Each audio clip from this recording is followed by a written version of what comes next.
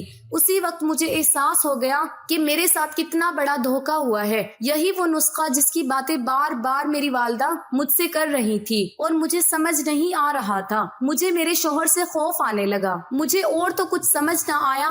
میں فوراً کمرے سے باہر بھاگ گئی اور جا کر اپنی ساس کو جگایا۔ ساس نے مجھ سے کہا کہ آخر کیا ہو گیا ہے؟ آدھی رات کو ایسی کون سی قیامت آ گئی ہے جو تم مجھے جگا رہی ہو؟ میں نے کہا کہ آپ کے لیے قیامت نہیں آئی ہوگی لیکن میرے لیے تو قیامت آ ہی گئی ہے۔ آپ نے یہ سب مجھے پہلے کیوں نہیں بتایا؟ میں ان کا ہاتھ پکڑ کر اپنے کمرے میں لے آئی۔ وہ کمرے میں آئی تو خاموش کھڑی ہو گئی۔ جیسے ہی انہیں معلوم ہوا کہ یہ میرے شوہر کے ساتھ یہ سب مسئلہ ہے، میں نے ان سے پوچھا کہ یہ کیا ہو رہا ہے؟ میری ساس کہنے لگی تمہیں نہیں پتا یہ سب کیا ہے؟ یہ بول کر میری ساس تو واپس چلی گئی اور میں اکیلی اب اس کا حل ڈھونڈ رہی تھی۔ اس وقت اور کچھ سمجھ نہ آیا تو میں نے فوراً اسے دودھ میں وہی دوائی ملا کر شوہر کو پلا دی اور وہ 2 منٹ میں سو گئے۔ دوسرے دن صبح اٹھنے کے ساتھ ہی میں نے کہا کہ مجھے اپنی امی کے گھر جانا ہے اور میرے شوہر مجھے میری امی کے گھر چھوڑ گئے۔ میں نے آتے ہی ساتھ ہی امی سے سوال کیا کہ آپ کو یہ سب کچھ معلوم تھا؟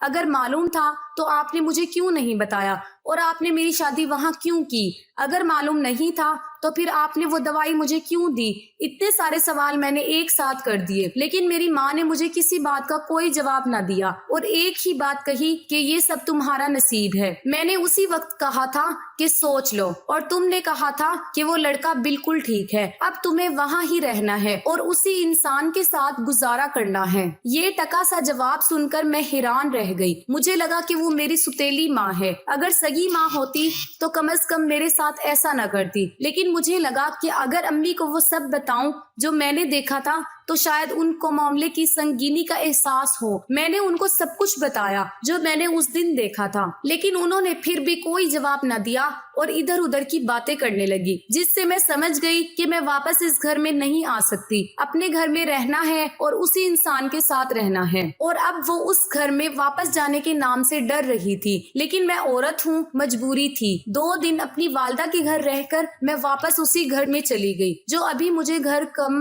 اور جہنم زیادہ لگ رہا تھا۔ حیرت کی بات یہ تھی کہ سارا دن میرا شوہر بالکل نارمل رہتا تھا، میرا خیال رکھتا تھا، میری چھوٹی چھوٹی خوشیوں کو بھی نہیں بھولتا تھا، اور گھر سے باہر جاتا تو واپس کبھی بھی خالی ہاتھ نہ آتا تھا، میرے لیے کچھ نہ کچھ ضرور لے کر آتا تھا۔ اتنا پیار کرنے والا انسان رات کے اندھیرے میں کیا بن جاتا تھا؟ میں تو یہ سوچ سوچ کر پریشان تھی۔ سچ تو یہ ہے کہ مجھے بھی اپنے شوہر سے پیار ہو گیا تھا اور میں اسے چھوڑ کے جانا بھی نہیں چاہتی تھی، لیکن مجھے اس سے ڈر بھی لگتا تھا۔ مجھے سمجھ نہیں آتی تھی کہ اس چیز کا کیا حل ہے، اور جو حل تھا وہ ضرور کرتی۔ اب روزانہ رات کو دودھ میں دوائی ملا کر پلا دیتی۔ سوال یہ تھا کہ اگر میرا شوہر ایسے ہی رہا تو زندگی کیسے گزرے گی؟ اس دن کے بعد سے میری ساس کا رویہ بھی میرے ساتھ بدل گیا تھا۔ وہ بھی میرے شوہر کے سامنے تو میرے ساتھ بہت اچھی طریقے سے پیش آتی، لیکن شوہر کے پیچھے سے روایتی ساس بن جاتی اور میرے ہر کام میں کوئی نہ کوئی سوال کر دیتی۔ اب میں 2 محاذوں پر لڑ رہی تھی، کیونکہ میری ماں نے تو مجھے صاف ہری جھنڈی دکھا دی تھی کہ میں واپس نہیں جا سکتی۔ حیرت کی بات یہ تھی کہ ہمارے گھر میں کوئی بھی اس موضوع پر بات نہیں کرتا تھا، اور اگر کرتا بھی تھا تو میرے سامنے نہیں کرتا تھا، یا شاید کسی کو کچھ معلوم ہی نہیں تھا۔ اسی کشمکش میں 1 ہفتہ اور گزر گیا۔ اب تو دوائی بھی بہت کم دنوں کی رہ گئی تھی، اور میں تو یہ سوچ سوچ کے پریشان تھی کہ اگر یہ دوائی ختم ہو گئی تو کیا ہوگا۔ میں نے فیصلہ کیا کہ اس موضوع پر اپنے شوہر سے ہی بات کرتی ہوں۔ میں نے باتوں باتوں میں ان سے بات کرنے کی کوشش کی، لیکن یہ محسوس کر کر کے میں پریشان ہو گئی کہ انہیں تو کچھ معلوم ہی نہیں ہے، اور ایسا کچھ ہے تو کیسے چلے گا۔ جب بھی میری آنکھوں کے سامنے وہ رات آتی میں پھر سے کانپ جاتی۔ ایک دن لیکن گھر میں کوئی بھی نہیں تھا، صرف میں اور میری ساس تھے۔ میں نے سارے کام جلدی جلدی ختم کیے اور جا کر ساس کے کمرے میں بیٹھ گئی۔ ادھر ادھر کی باتوں کے دوران ہی میں نے ساس سے کہا کہ وہ مجھے سچ بتائیں کہ یہ سب کیا ہے، تاکہ اس کا کوئی حل ڈھونڈا جا سکے۔ پہلے تو انہوں نے بات آگے پیچھے کرنے کی کوشش کی، لیکن میں نے انہیں مجبور کر دیا کہ مجھے سچ بتائیں، کیونکہ اب یہ بات میری زندگی سے بھی جڑی ہوئی ہے۔ جو کچھ میری ساس نے بتایا وہ میرے لیے بہت ہی زیادہ پریشانی کی بات تھی۔ انہوں نے بتایا کہ جب میرا شوہر پیدا ہوا تھا تو بالکل ٹھیک تھا، جیسے جیسے بڑا ہوتا گیا آہستہ آہستہ اس میں یہ سب پیدا ہوتا گیا۔ وہ سارا دن بالکل نارمل رہتا، اسکول بھی جاتا، بہت ذہین تھا، اس لیے کلاس میں ہمیشہ اول آتا تھا اور غیر نصابی سرگرمیوں میں بھی سب سے آگے ہوتا تھا۔ لیکن رات ہوتے ہی وہ بدل جاتا تھا۔ میں نے اس چیز کو اتنا خاص دھیان نہیں دیا اور یہ جوان ہو گیا، اور اب اس میں یہ چیز اتنی ہو گئی تھی کہ میں پریشان ہو گئی۔ میرے پاس اس کا کوئی حل نہیں تھا اور میں کسی کو کچھ بتا بھی نہیں سکتی تھی، اس لیے میں اسے بہت سے عاملوں اور فقیروں کے پاس لے کر جاتی رہی، لیکن جب ان سب کے کام نہیں بن پایا تو میں اسے ڈاکٹر کے پاس لے گئی۔ ڈاکٹر نے بتایا کہ اس کا علاج صرف یہ ہے کہ اس کی شادی کر دی جائے۔ اب میں کسی لڑکی کی زندگی خراب نہیں کرنا چاہتی تھی، اس لیے 2 سال اور گزر گئے اور اس کی بیماری نے شدت اختیار کر لی۔ تمہاری ماں میری بہت پرانی دوست ہے، ایک دفعہ سفر کے دوران مجھے ملی، ہم لوگ بہت ہی عرصے بعد ملے تھے، اسی وجہ سے میں اسے اپنے گھر لے آئی اور بات چیت کے دوران میں نے اپنی پریشانی اسے بتا دی۔ تمہاری ماں نے میرا بہت ساتھ دیا